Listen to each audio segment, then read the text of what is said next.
waaw salaamaaleykum Sénégal maa ngi nuyu Sénégalais yëpp tey dama ñëw encore pour gën leen éclaircir situation Wally Seck comportement bi mu am envers l'agent de circulation du gendarme bi gars yu bëri nag chaque fois dañuy def confusion ci loo xam ne ni xamuñu ko maîtriser wuñu ko gis nga le gendarme, le policier, le douanier qui est sur la route que juste pour la sécurité routière day am benn draft bu muy suivre selon les consignes et notes de service yi nga xam ne moo tax mu dem taxaw foofu ñëwul rek taxaw foofu ma jox leen exemple gis nga si un agent de la police ou de la gendarmerie et de la douane mu taxaw arrêté la bu la arrêté boo taxawee bu ñëwee ne la jox ma papier yi amoo pour bañ da nga koy jox papier yi loolu la loi wax da nga koy jox papier yi boo ko joxee papier yi demal nga wut foo gaare nga toog ci oto bi nga xaar ko il va venir quelle que soit la situation bu ñëwee ne la monsieur s'il vous plaît donnez-moi les papiers xam nga donnez-moi les papiers. Il y a beaucoup de choses qui est dans le donne-moi les papiers parce que moi jox ma papier yi carte d'identité nationale sax si la bokk pour ton identification d'abord sa permis de conduire mën na nekk permis international doon nationalité sénégalaise mën ngaa nekk fii ñu lay gis ngay sénégalais te amoon nationalité sénégalaise peut-être beneen nation nga am identité mu ñëw ne le permis de conduire nga jox ko mu ne le passeport ou bien wala mu ñëw ne la assurance carte grise papier bu mu la mën a laaj bu ne la monsieur les papiers génneel papier yëpp nga jox ko nga déglu ko boo ko bañee jox papier infraction la boo jógee topp ko ci tali bi bu fekkee waxuloo dara foofu sax tolérance am na fa mais soo demee ba lever la voix il y a quelque chose qui chuchote ñu ne l'harcèlement en première catégorie moo ñëw harcèlement en première catégorie mooy que tu élèves le ton parce que quand on parle à un agent de la police ou de la gendarmerie ou de la douane il est formellement interdit de gesticuler maanaam booy wax ak benn policier wala benn militaire wala dara en ordre de service mu sol tenue muy uniforme qui représente le peuple qui est là pour servir à son peuple qui est là engagé de gérer la sécurité ou de rendre service son état bul wax ak moom di joxoñ wala ngay wax ak mu def ay gestes il est bien correct de croiser les bras ou bien de mettre les bras derrière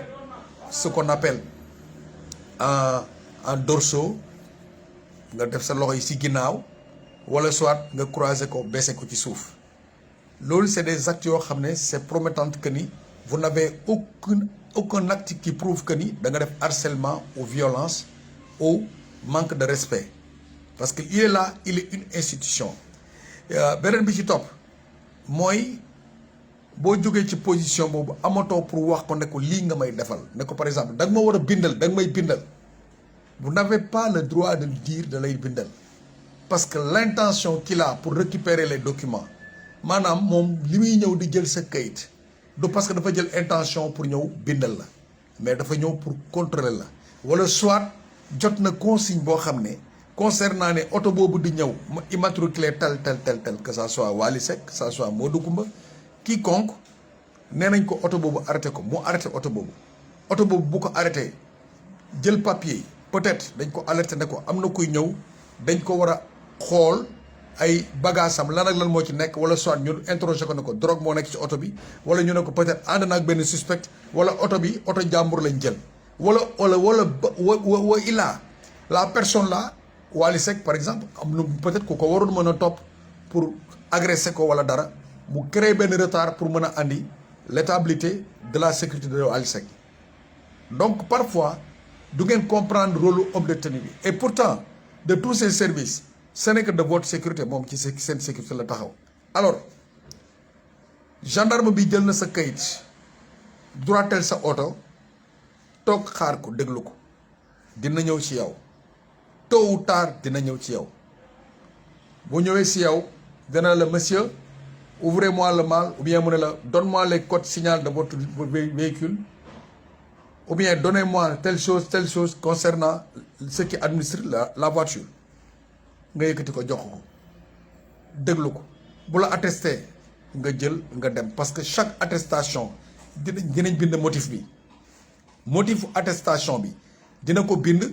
dina la ko expliquer soo ko laajee dina la ko leeralal yow amoo pour répliquer devant lui am nga pour jël attestation bi mu la attesté contravention bi nga dem à la police c'est pas impérativement da nga war a fay non tu peux aller demander le chargé de sa mission maanaam ki ko teg foofu le haut grade bi ko teg foofu nga expliquer ko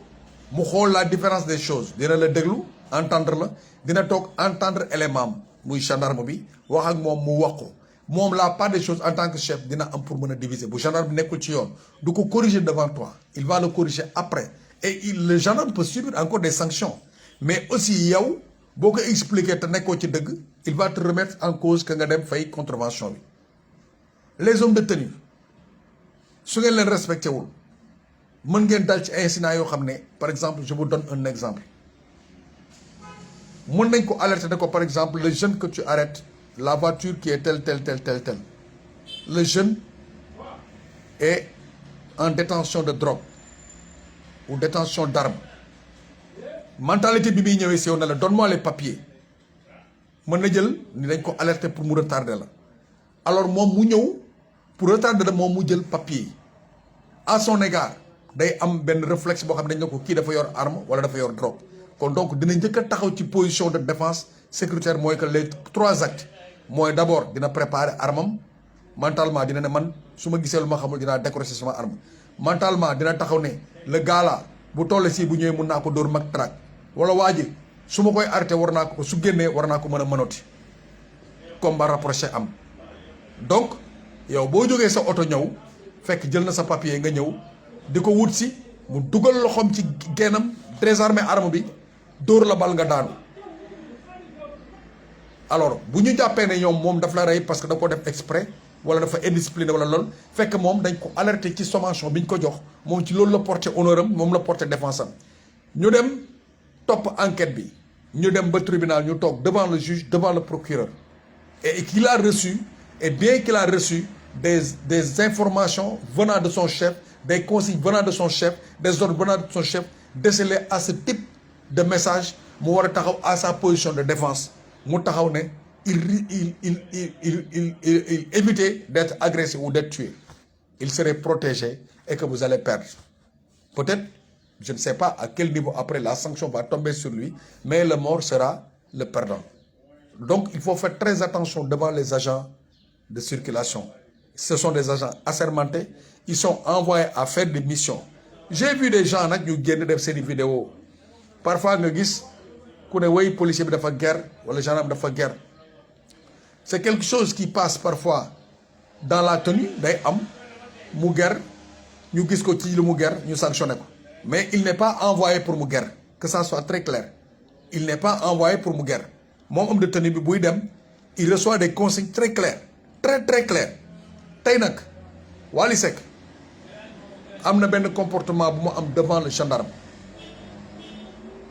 su fekkente ne il a passé des excuses auprès de la gendarmerie je ne sais pas le chef quelle position prendrait-il mais tey si le gendarme pousse à mettre un rapport une plainte contre Wally Seck ça peut dégénérer ça peut faire mal que ça soit très clair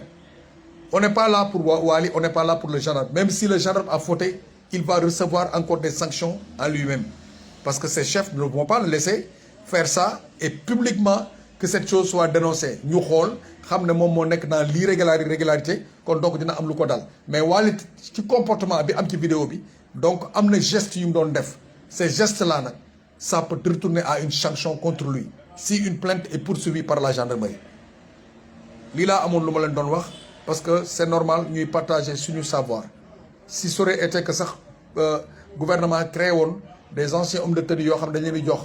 ci ay plan ci quartier bu ne mairie bu nekk ñu jëm fa créer ay semaines yoo xam ne dañuy def ay informer les gens pour qu'ils soient pas tout le temps des ignorants selon la loi parce que des fois par ignorance sur la loi da lay andil des fois ay fautes nga koy def ci ñàkk a xam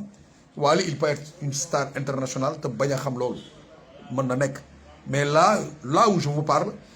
il y a une infraction boo xam ne c'est public parce que am na ci loo xamante ni dafa am intimidation de sabotage qui fait propagande à un public d'offenser un agent de public loolu aussi da ngeen ci bàyyi xel bu fekkee gendarmerie mentionné wu ko à suivre jaa ngeen jëf